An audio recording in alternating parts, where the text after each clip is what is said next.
안녕하세요. 생각해보면 별거 아닌데 또 어떻게 보면 가장 별거이기도 한 그런 문제 때문에 사연을 쓰게 된 결혼한 30대 여자입니다. 사연 영상들 볼 때마다 정말 다양한 주제들 넘쳐나던데 그래도 고부 갈등이 단연 두드러진다고 전 그렇게 혼자 생각하고 있어요. 일상을 살아가면서 가장 흔히 만나는 고민거리이기도 하죠. 그리고 제가 들어온 사연의 주제이기도 합니다. 미리 말씀드리건대 제가 글을 잘 못 써요. 딱히 긴 글을 써본 적도 살면서 없었고 원래 문학이라든지 이런 쪽으로 재능이 없습니다. 그냥 마음 가는 대로 쭉 써보려는 거예요. 순서가 뒤죽박죽 엉킬 수도 있고 문장이 괴상할 수도 있을 것 같아요. 일부러 사연 보시기 힘들라고 제가 그런 건 아니니까 이해해 주시면서 제 사연 봐주시면 감사하겠습니다. 30대 부부인 저희는 딱히 딩크족을 고집하는 그런 사람들은 아니었고요. 그냥 아이를 늦게 갖기로 했어요. 누구 한쪽이 더 크게 의견을 낸 건 아니었고 상의와 협의를 원활하게 마친 부분이었죠. 제 주변을 봐도 그리고 신랑 주변을 봐도 부부 5쌍 중에서 3쌍꼴로 아이가 없었습니다. 다들 아이를 빨리 안 낳더라고요. 그리고 낳은 부부들도 아이가 하나씩이었어요. 둘 있는 집도 있었지만요. 최근이라고 하면 너무 범위가 좁은 것 같고 아무튼 요즘에는 거의 아이 하나씩만 낳는 추세인 건 확실한 것 같아요. 저희도 낳는다면 하나만 낳아서 외동으로 키울 작정을 하고 있었어요. 그러니까 임신이 더 안 급했죠. 최소 2 이상 낳을 생각이라면 일단 첫째를 빨리 낳고 보자고 했을 텐데 어찌됐든 외동으로 마음을 굳혔으니까 임신과 출산을 한 번만 겪으면 되는데 굳이 그걸 서둘러야 하나 싶어졌던 거예요. 자, 저희끼리 원만하게 상의를 다 완료한 부분이니까 그럼 아무런 삐그덕거림도 없었겠죠? 그래야 맞는 상황인 거죠. 결혼은 다 큰 성인들끼리 하는 것이었지만 부모의 손아귀에서 완전히 벗어날 수는 없는 것이더군요. 결혼을 직접 해보니까 아주 처절하게 실감이 됐습니다. 아이 빨리 안 가는 문제 때문에 시어머니와 제가 설전을 벌이게 될 줄은 결혼 전까지 상상도 못했는데 말이에요. 자꾸 임신 얘기를 들먹거리시길래 너무 무반응으로 일관하면 역효과를 불러일으키는 것만 같아서 저도 뭔가 대답을 해드렸죠. 처음에는 네 어머님. 그런데 아이는 천천히 가지려고요. 너무 성급하게 서두를 필요는 없는 것 같아요. 이런 식으로 대응을 했어요. 그랬다가 시간 좀 지나 역풍을 맞았죠. 원래 20대에 첫 출산을 했어야 맞는 건데. 네? 20대요? 어머님, 저는 결혼 자체를 30 넘어서 했는데 20대라고 말씀하시면.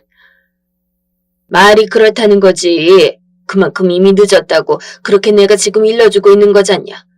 하루빨리 임신해서 얼른 출산 기다려도 모자랄 판에 아직 뭐 천천히 가질 거다 어쩐다 하는 그런 소리를 하고 있다고. 아유 세상에. 아유 억장이야.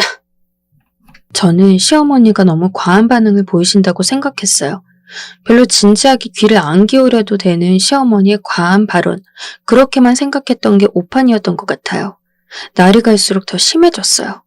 저만 보면 억장이 무너진다면서 자꾸 그러시니까 보고 듣는 입장에선 괜히 불길한 기분도 들고 그래서 그 다음부터는 다른 핑계를 댔습니다. 좀 민망하지만요. 어머님, 사실은 제가 요즘에 딱히 피임을 하고 있진 않은데 그게 잘 안 되네요. 임신이란 것도 생각대로 흘러가지 않나 봐요. 뭐? 피임을 안 했는데 임신이 안 되고 있다고? 아유, 얘가 아주 큰일 날 소리라네. 무서운 소리를 그렇게 태연하게 내뱉고 있어? 안 되겠다. 지금 이럴 때가 아니야. 당장 병원 가보자꾸나. 조금도 더 지체할 수가 없어. 병원 가보게. 얼른 일어나라. 뭐해? 가자니까. 준비 안 하니? 지금 당장 가야지, 당장! 기가 빨리고 피가 빨리는 감각이었습니다. 괜히 임신 어렵다느니 그런 핑계 댔다가 저만 더 힘들어지게 됐죠. 생 호들갑 다 떠는 시어머니는 결코 감당하기 쉬운 상대가 아님을 그제야 제가 제대로 간파했고 또한 속으로 인정해버렸어요. 그래서 이 고난을 함께 나눠서 짊어질 파트너를 초빙하기로 했죠. 누구겠어요? 제 신랑이죠. 어머님, 그런데 저만 보시면 자꾸 임신 얘기하시고 손주 보고 싶다고 그러시는데 좀 서운해요. 아니, 억울해요. 왜 저한테만 그러세요? 아이는 부부가 함께 만드는 거잖아요. 제 몸엔 정자가 없어요, 어머님. 아이 만들 수 있는 정자 가지고 있는 사람은 따로 있잖아요. 그 정자 제공자한테도 여러 가지로 물어봐 주셔야 공평한 거 아닌가요? 제 말에 시어머니는 뜨끔하는 눈치를 보였어요. 그러면서도 내심 저 말이 일리는 있네 하는 표정이었죠. 제가 그런 말씀을 드린 이후 시어머니께서는 신랑에게도 아이는 언제 가질 거냐, 지금부터 노력을 해야 아이가 찾아오는 거라면서 잔소리를 퍼부으셨습니다. 그걸 알고 저는 시어머니의 손주 집착에 착잡한 마음이 들기도 했으나 그간 방관자로 편안한 시간이나 보냈던 신랑이 쌤통이란 생각이 솔직히 더 들었네요. 그런데요, 제가 순진했었나 봐요. 아니, 아주 바보였나 봅니다. 눈칫밥이 부족했던 것 같아요. 시어머니께서 임신 문제로 들들 볶아대시니까 거기다 대고 신랑이 제 핑계를 대버렸던 것입니다. 처음엔 전혀 몰랐어요. 그런데 나중에야 알고 봤더니 신랑이 시어머니께 저의 이야기를 했었더라고요. 제가 임신하기 싫어하고 아이 낳는 것을 싫어하기 때문에 최대한 시기를 미루고 있는 것이라고 그런 식으로 말을 했다고 합니다. 그렇게 말해버린 이유요. 자기만 시어머니 잔소리에서 벗어나고 싶어서요. 그런 이기적인 마음을 가지고 시어머니께 그런 망발을 해버렸고 저는 그런 내막도 모른 채 시어머니께 은근한 갈굼을 당하며 항상 속상해야만 했습니다. 정말 어이가 사라지는 일이었어요. 신랑이 저보다 아이를 더 갖고 싶어하는 거 따지고 보면 맞습니다. 저보다 애초에 아이들을 더 좋아하기도 하고요. 그런데 딱히 그렇게 애절하지도 않아요. 마치 강아지 예뻐할 줄만 알고 씻고 산책시키고 밥 챙겨주고 이런 책임의 과정은 나 몰라라 하는 사람과 같은 게 신랑이었어요. 게다가 신랑이란 인간은 개인의 영역을 몹시 중요히 여겼거든요. 자기만의 영역이라든지 오롯이 혼자 보내는 시간이 보장돼 있어야만 삶의 만족을 느끼는 성격입니다. 성향도 약간 개인주의에다가 독립심도 강한 것 같긴 한데 솔직히 그렇게 묘사하긴 싫네요. 그냥 이기주의에다 고집 강한 걸로 하겠습니다. 시어머니께서 잔소리를 잘하는 분이니까 혹시 그런 영향을 받아 신랑의 성격이 저렇게 된 건 아닐까 저도 의심해 본 적이 있는데 그건 아닌 것 같았어요. 그보다는 원래 저런 성향과 기질을 타고났다고 보는 게 맞겠더라고요. 그래서인지 시어머니께서는 애초에 신랑한테 잔소리 퍼부으실 때는 전투력을 100% 수준으로 발휘하지 않으십니다. 제가 이걸 눈치채게 됐죠. 이유까지 간파했어요. 사랑하는 아들이라 잔소리가 약하게 나간다든지 하는 이유는 아니었고요. 그것은 바로 신랑이 잔소리를 들어먹는 놈이 아니기 때문이었습니다. 말을 해도 고지곳대로 들어 쳐먹는 법이 없었어요. 잔소리를 해봤자 결국은 하는 사람만 입만 아파져요. 시어머니께서도 이걸 잘 알더라고요. 자기 자식이라 그래도 그런 건 파악을 하셨더군요. 어찌됐든 간에 임신 문제는 문제인 거고 다른 문제 또한 동시에 진행이 되고 있었는데요. 민감한 돈 문제였습니다. 용돈이요. 원래는 시댁에 그러니까 시부모님 쓰실 용돈으로 40씩 드렸습니다. 두 분이니까 이왕이면 짝수로요.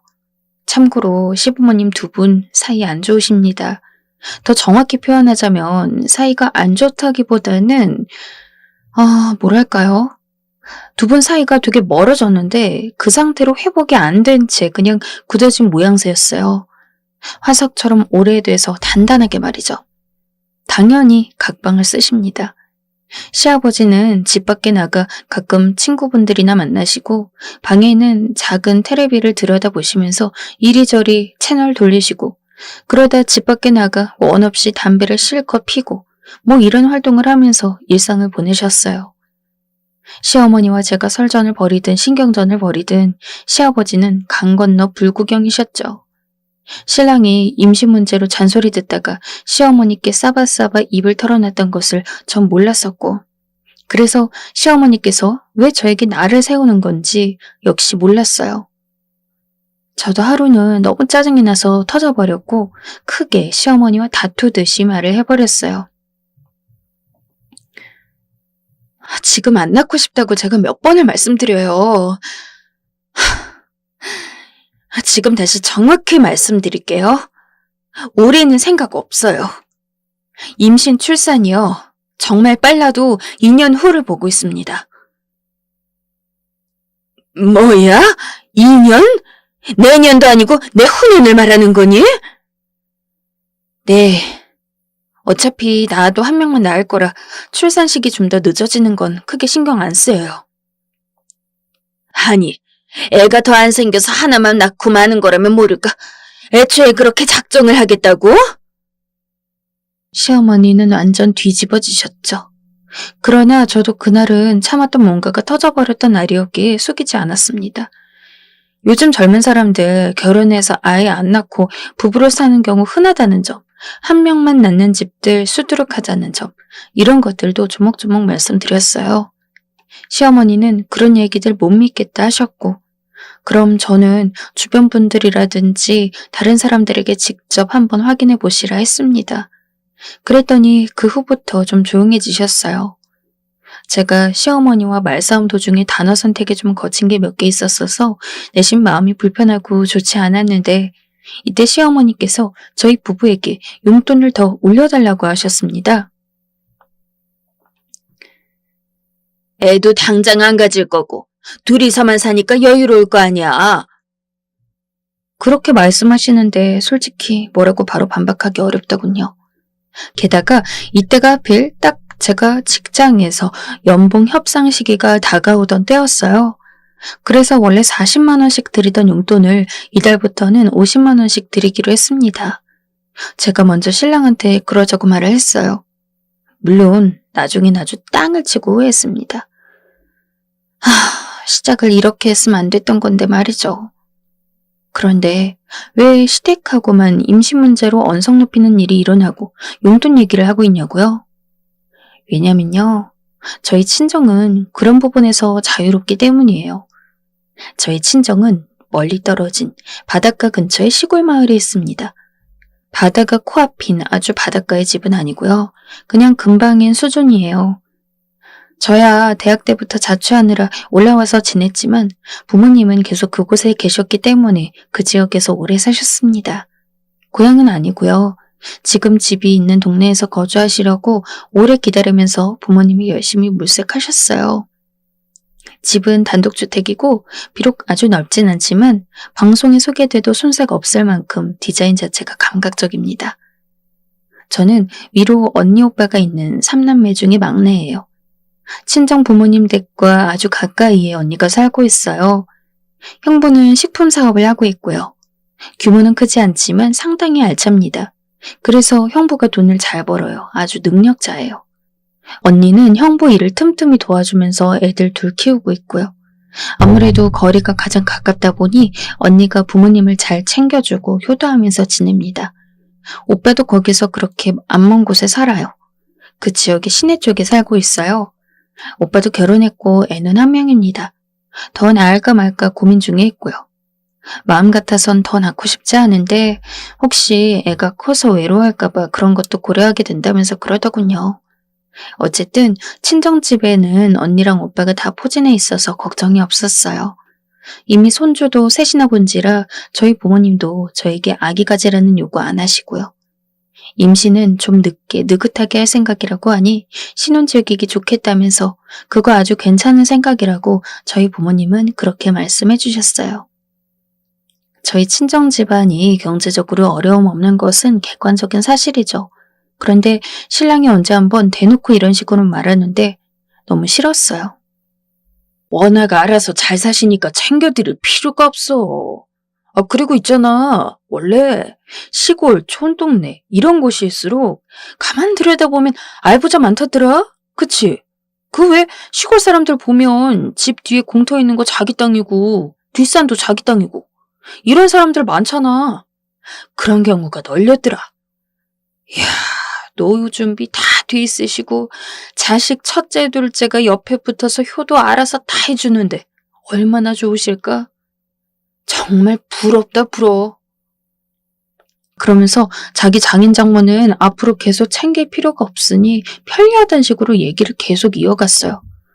은근 자기 부모만 챙기면 되겠다는 식으로 저에게 어필을 했고요. 사실이 그러한 거랑 그걸 이런 식으로 얘기하는 거랑은 너무 다른 문제 아닌가요? 신랑이 하는 말을 듣는데 뭔가 확 깼습니다.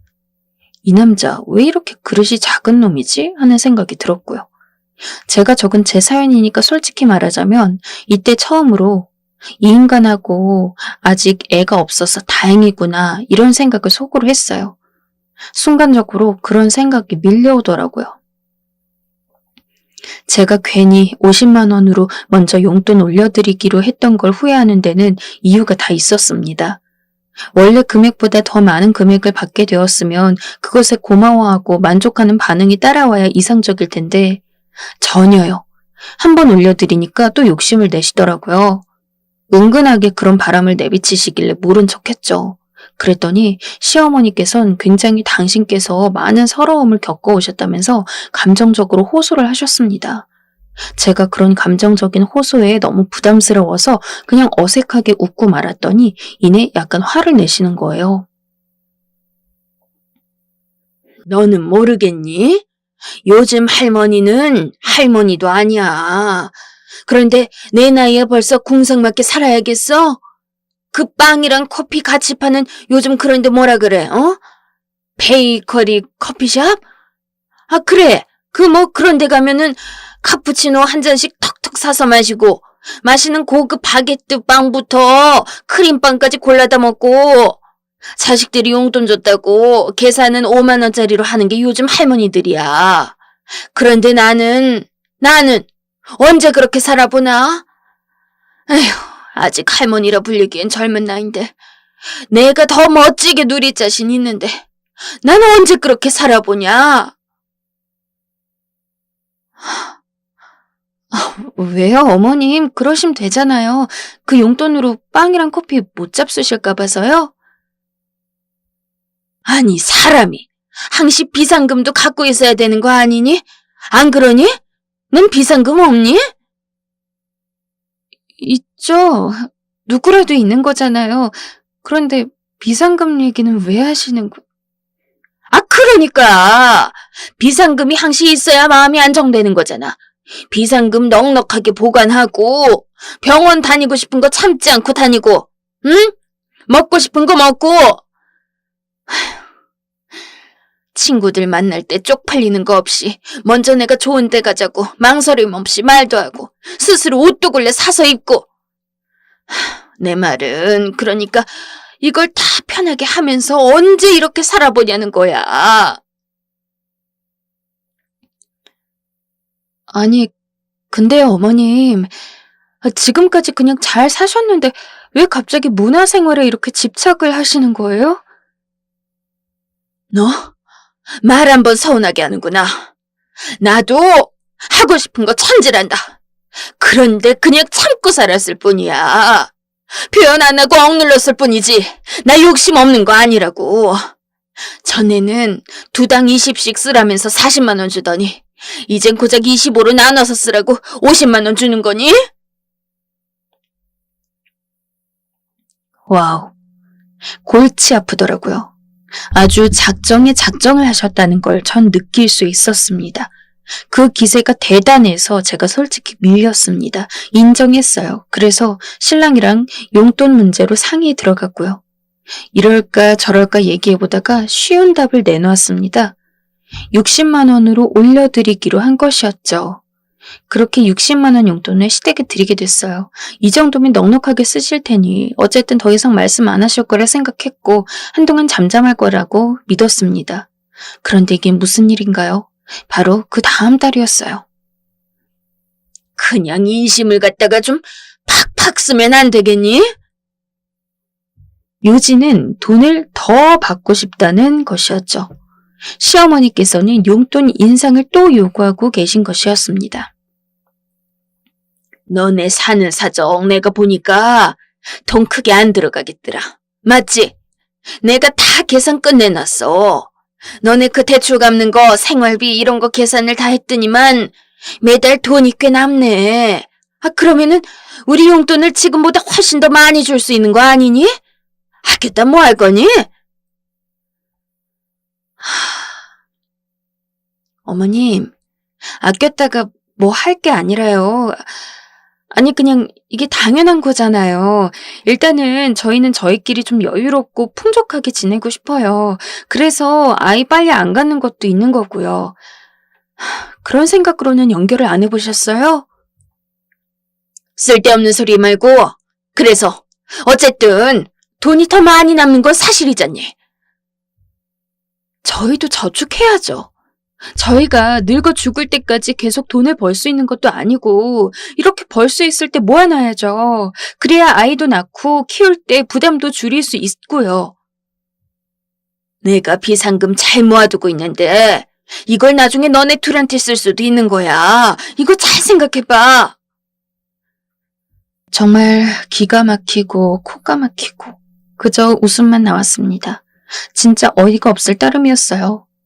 시어머니 비상금, 그걸 타서 받았을 미래요. 그걸 생각하면서 돈을 더 드리라고요. 아니, 이게 무슨 궤변이란 말인가요? 솔직히 말해서 이때 시어머니는 정말 이런 대화에서 상대할 가치조차 없는 분이라는 생각이 들었습니다. 그렇지만 제 딴에는 예의를 차려서 더 상대해 드렸던 것이죠. 죄송한데요, 어머님.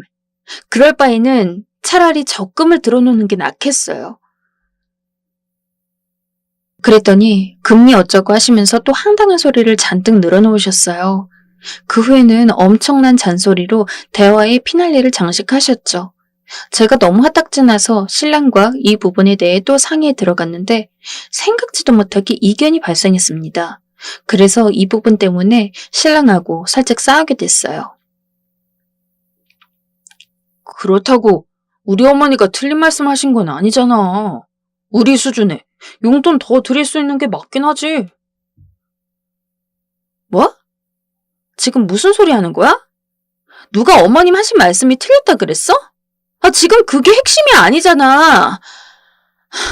아니, 그래서 뭔데? 뭐야 지금? 그래서 그 돈을 지금 더 주고 싶다는 그런 거야?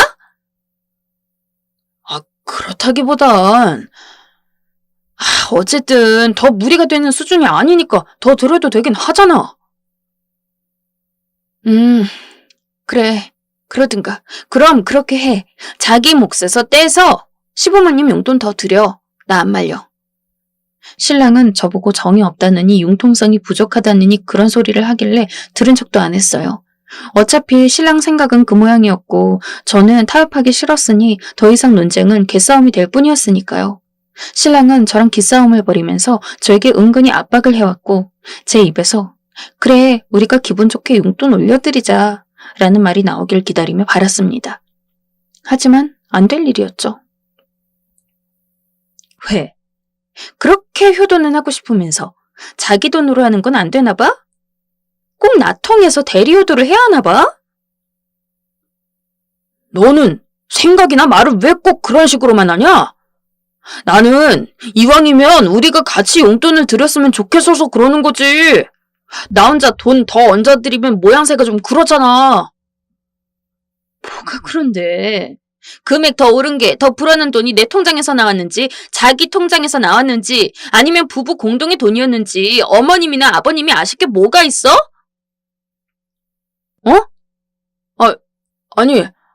아니 내 말은 그냥 자기 돈으로 부모님 용돈 드리기에는 실은 부족한 아들이라고 시인하면 될 것이지.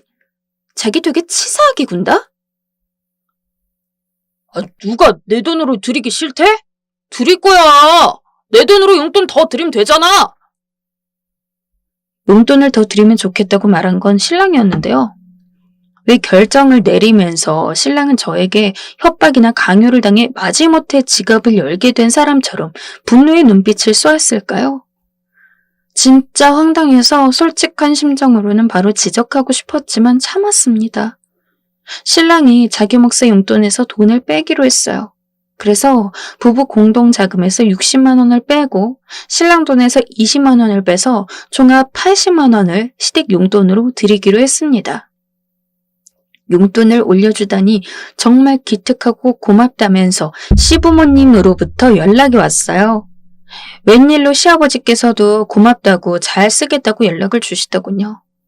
굳이 신랑 용돈에서 차감한 거라느니 그런 말은 얹지 않았습니다. 본인이 밝히고 싶으면 어련히 밝히겠지 싶어서 그냥 냅뒀어요. 자기 몫의 용돈에서 20만 원이나 빼서 효도를 한 신랑은 그만큼 검소하게 살았거나 무슨 변화가 있었는가 하면 뭔가 달라진 건 있었습니다. 자기 개인의 돈이 일정 금액 사라진 거잖아요. 그러니까 신랑이 저희 공동의 돈에 손을 대더라고요.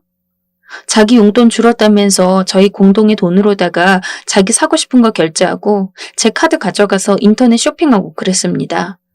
결제 알림 온 거 보고 가당치도 않았어요. 아니, 자기 차에 쓸 차량 부품을 도대체 왜 제 카드로 긁는 거예요? 진짜 화가 나서 엎어버리고 싶은 게 본심이었으나 자기 돈 20만 원을 들여가면서 효도한 거 그거 가지고 오만 생색이란 생색은 다 내면서 매일 티를 내고 있었기 때문에 더 건드리지 않고 그냥 뒀어요. 어디 앞으로 계속 자기 돈으로 20만 원 빼가면서 시댁 용돈 챙겨드리는 동안 저희 부부 공동자금 건드리고 제 카드 슬쩍 가져가서 결제하고 이런 만행을 유지할 것인지 어쩔 것인지 가만히 지켜볼 심산이었고요. 하지만 청천벽력과도 같은 충격적인 말이 제 귀에 들려온 것이 더 먼저였습니다. 사람 욕심은 그 끝을 모르고 커지는 것이라더니만 딱 맞았어요. 정말로 그랬죠. 시어머니께서 이번에 늘어놓으셨던 그 주장의 첫 부분은 이러하였습니다. 에휴, 효도도 할 수 있을 때 하는 거야. 안 그러니? 우리가 늙는 속도가 얼마나 빠른지 몰라. 지금은 별로 체감을 못하겠지. 못 느끼니까 모르는 거야. 더도 말고 덜도 말고 딱 5년만 어디 한번 지나봐라. 우리 확 늙어 있을 테니까. 하고 싶은 게 있어도 다 할 수 없게 될 거야. 그때가 되면 너네 나이를 낳았겠지? 그럼 이제 그때 애한테 돈 쓰기 시작하는 거고. 우린 그저 집구석에 들어앉아 너네가 바쁘다 그럴 때면 애나 성의껏 봐주면서 그런 낙으로 매일을 살아가는 거야. 시어머니께서 구구절절 늘어놓으시는 말씀을 들으며 저는 눈물이 날 것 같았어요. 감동받아서요? 아닙니다. 그럴 리가요.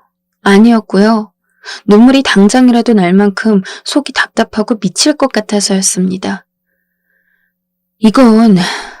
이거는 진짜 답이 없는 거잖아요. 시어머니께서 저렇게 감성적인 말씀들을 하신 이유가 뭐겠어요? 딱 하나였죠.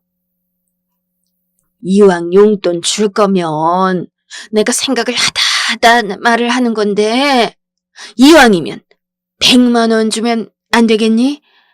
화끈하게 100만 원 정말 안 되겠어? 나도 100만 원씩 받는 입장에 한번 돼보고 싶다. 용돈 더 달라고요. 그것도 아주 많이 더요. 이 정도 수준이면 혹시 돈이 필요하신 게 아니라 그저 마음에 안 드는 며느리를 화병 얻게 하시려고 계략을 짠 게 아닐까 의심스러울 정도였습니다. 황당해서 헛웃음이 다 나왔어요. 100만 원 운운하시는데 제가 설마 네 알겠습니다. 좋아요 어머님 이랬을 린 없겠죠. 죄송하지만 그냥 씹었습니다. 말씀 못 들은 척 해버렸어요. 그랬더니 그 다음 주였는데요. 웬일로 시아버지께서 연락을 다 주신 거예요. 저한테 사적으로 연락할 분이 아니기에 긴가민가 하며 전화를 받았습니다. 나는 네 시애미가 뱃살 관리하느라고 밥을 적게 먹는 줄 알았는데 아니었지 뭐냐. 듣자 하니까 용돈 받는 문제 때문에 속이 상해갖고 그런다더만. 세상에나. 이건 또 뭔가요? 시아버지께서 저에게 알려주신 시어머니의 근황은 용돈 100만 원 못 받는 게 너무 속상한 나머지 식사를 잘 못하고 계신다는 것이었어요. 이쯤 되니까 이런 말도 안 되는 상황에 휘말려 있는 제 자신의 처지가 너무 웃겼습니다. 막장 드라마 속 한가운데에 들어와 있는 것만 같았죠. 그리고 또 화가 났어요. 용돈 100만 원 요구, 밥맛 없다며 땡깡, 다 좋다 이겁니다. 그러시라고 하라 이겁니다. 그런데요, 이걸 왜 자기 아들이 아니라 저한테 하는 건가요? 저는 피 한 방울 안 섞인 남이었거든요. 애가 없어서 손주가 있는 것도 아니니까 진짜 그냥 남남이죠. 손주라도 있으면 그래도 자기 친손주의 엄마가 바로 저니까 어떻게든 시부모님과 핏줄로 연결되는 거 아니겠어요? 그런데 없잖아요. 완전히 생판 남이잖아요. 저는 신랑하고 혈액형마저 다른데 암만 생각해도 화가 났고 열이 받았습니다. 시아버지를 통해 밑밥을 깔아놓으셨던 시어머니가 저에게 연락을 주셨을 때 저는 분노의 철판을 장엄하게 깔고 말씀드렸어요. 어머님, 요즘 그렇게나 식사를 잘 안 하신다면서요? 드시는 양이 너무 적다고 아버님께서 그러셨어요. 그래, 맞다. 내가 요새 밥이 목구멍으로 잘 안 넘어가는구나. 많이 먹고 싶어도 속이 갑갑해서 그런지 음식이 입으로 잘 안 들어온다. 그러시구나. 그런데 어머님, 잘 됐어요. 너무 잘하셨어요. 응? 뭐가 잘 돼? 내가 요새 밥을 적게 먹는다니까. 네, 그러니까요. 30대부터도 20대랑 당장 다른걸요? 저 있잖아요. 20대 때는 조금만 굶어도 살이 쉽게 빠졌었거든요. 그런데 30대 되고 나서부터는요. 와, 이게 느껴지는 게 달라요. 살을 빼고 싶어도 이게 몸이 의지대로 안 따라와요. 그래서 저도 관리 중이에요. 어머님께서 조절을 하고 계신다니까 저도 본받아서 더욱 신경 써서 관리해야겠어요. 특히나 어머님 연세에는 더욱 관리 잘해주셔야 돼요. 양은 적게 드셔도 영양소들 놓치지 않도록 잘 챙겨 드시고요. 응? 영양소는 무슨, 오늘도 지금 이 시간까지 콩나물국에 밥도 그냥 반 공기 말아먹은 게 다다. 그러세요? 어머님, 연예인들은요, 밥 반 공기를 하루 3끼에 걸쳐서 나눠 먹더라고요. 대박이죠? 거기에다가 가만히 있지도 않잖아요. 밥 반 공기 먹고서 하루 종일 바쁘게 활동까지 한다니까요. 연예인 얘긴 왜 하니? 내가 뭐 연예인이라도 되니? 네? 아니, 어머님. 그러길래 왜 연예인도 아니신데 그럼 그렇게 적게 드세요? 너 몰라서 그러니? 내가 용돈 문제 때문에 아주 속이 상해서 입이 다 까끌거려. 어머님 왜 그러세요? 저희는 지금보다 더 드릴 돈이 없다니까요? 어떻게 늙은이 손이라 생각하고 못 들어주니? 네? 늙은이요? 아유, 어머님 늙은이라니요. 정정하시잖아요. 그리고요. 저 직장에서 건물 청소하는 분들 중에 어머님이랑 연세 같으신 분도 계세요. 아니다. 그분이 어머님보다 한 살 더 많으셨던가? 지금 나보고 정정하니까 용돈 타령 말고 나가서 돈을 벌라는 거야, 뭐야? 맞다. 여쭤보고 싶었는데 그 돈이 왜 필요하세요? 지금보다 왜 더 필요하신 건데요? 혹시 저희 몰래 대출 받으셨어요? 비밀로 하신 거였다면 지금이라도 솔직하게 털어놔 주세요. 저 웬만하면 다 이해해드릴 수 있어요. 용도를 따로 왜 묻니? 사람 서운하게 만드네. 남들은 그냥 알아서 턱턱 주던데. 네? 남들 누구가요? 연예인 누구는 지 부모한테 용돈 300씩인가 준다더라. 세상엔 그런 경우들도 있어. 어머님. 아까 어머님께서 연예인 아니라고 하셨잖아요. 그런데 왜 연예인 예시를 들고 그러세요? 너 말하는 것 좀 봐. 세상에. 너 정말. 시어머니께서는 희대의 궤변으로 절 어떻게든 넘겨보려는 작정이었던 것 같은데 죄송하게도 어림없었습니다. 이 충격 탓이었는지 시어머니는 무려 단식 투쟁에 들어가셨어요. 혼자 단식 투쟁하시는 거면 솔직히 아무도 모를 수 있잖아요. 그런데 스스로 자꾸 동네방네 소문을 내셨습니다. 용돈 더 올려받지 못해서 단식에 들어가셨다고 말이죠. 저를 아주 가시방석에 앉히려고 최후의 방법을 쓰신 모양이었어요. 진짜로 식사를 안 하신다는데? 이러다가 우리 어머니 당 떨어져서 큰일이라도 나면 어떡하냐? 시어머니의 단식 투쟁에 신랑은 크게 놀란 눈치였습니다. 당 떨어질까봐 걱정까지 하고. 그런데 그런 말을 하면서 꼭 절 쳐다보는 거예요. 그냥 쳐다보는 게 아니고 뭘 바라는 그 눈치를 담아서 말이죠. 제가 또 열이 안 받을 수가 없었어요. 결혼하고 나서 성질 다 버렸고 다혈질 환자가 다 된 것 같아요. 가장 속상한 건 저네요. 생각을 해봐. 얼마나 불효자면 두 분 다 나한테 그러셨겠어? 자기 아들이 얼마나 불효자면 믿음직스럽지 못하면 그러셨겠냐고! 그간 신랑의 태도에 불만을 느껴왔던 제가 드디어 제대로 터뜨릴 때였습니다.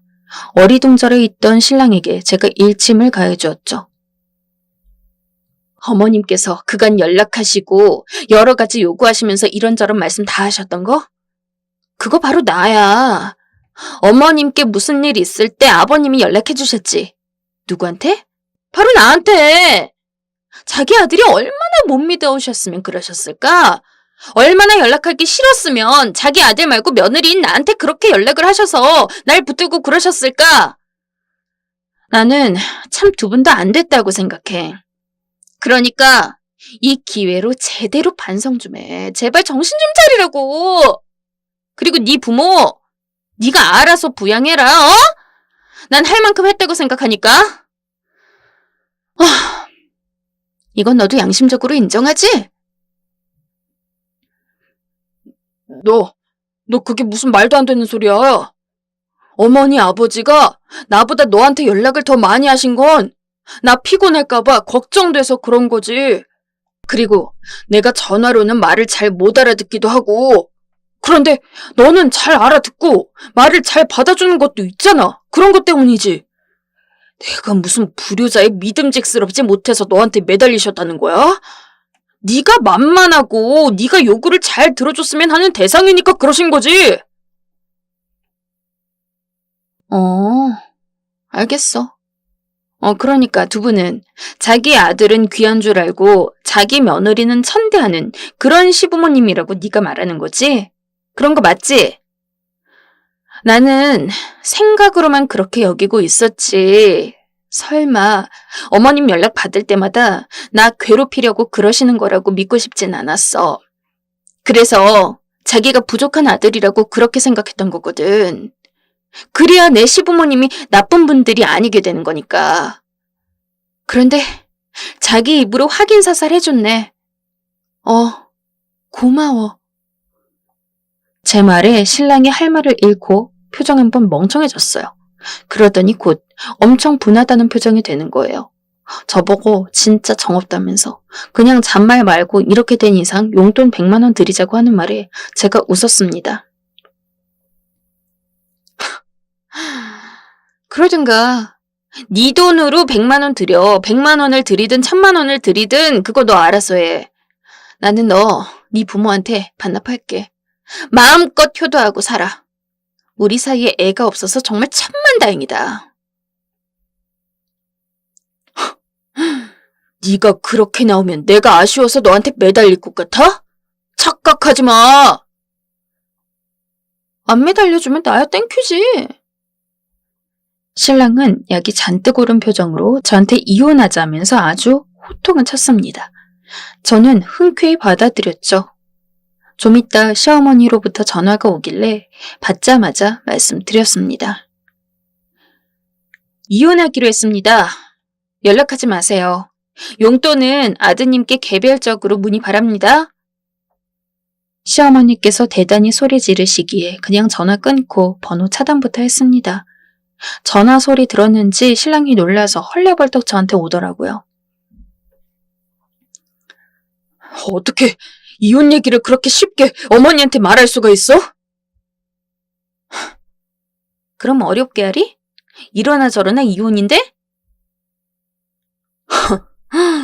너도 잘못 있어. 너만 잘났다고 꼿꼿하게 구는 거 되게 어이없는 거 아니야? 그래, 나도 잘못 있지. 잘못이라면 너 같은 새끼랑 결혼한 거야. 호구자처하면서 그동안 등신같이 살았던 거야. 이런 거 인정해. 그래, 이거 다 내 잘못이었어. 제가 낯빛 하나 안 바뀌고 얘기했는데 신랑은 반대로 얼굴에 열이 올라서 목 부분이 빨개지는 거예요. 그러더니 저한테 삿대질까지 해가면서 소리를 질렀습니다. 나가서 사람들한테 물어봐. 이런 상황인데 여기서 네가 진짜 잘못한 게 뭔지, 네 행동에서 뭐 어떤 것들이 잘못됐는지.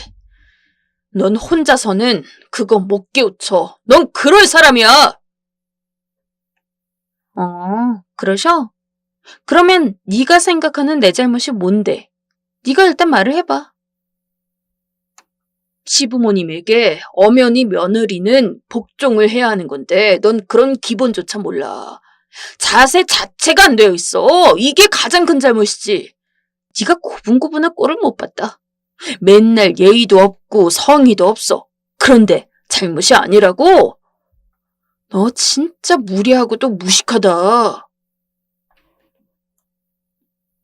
참나. 신랑이 말을 듣고 보니까 본격적으로 더 화가 나던데요. 이혼하기로 결정은 땅땅 해놨지만 열이 받아서 이렇게 사연까지 쓰게 된 겁니다. 저는 제 잘못이 제가 바보, 호구, 답답이었던 것 외에는 딱히 없다고 생각을 하고 있거든요.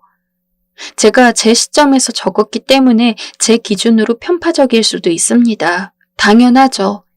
이걸 감안해서 한번 판단을 해주세요. 신랑이 말한 저의 잘못, 저는 이게 뭐하는 개소리인가 하고 생각합니다. 동의하시나요? 그리고 신랑은 저와 이혼을 못 해주겠다면서 어제 갑자기 말을 바꿨습니다. 이런 걸로 이혼해줄 수는 없다면서 절대 안 된다고 그런 소리를 하더군요. 시댁 쪽은 아주 조용하네요.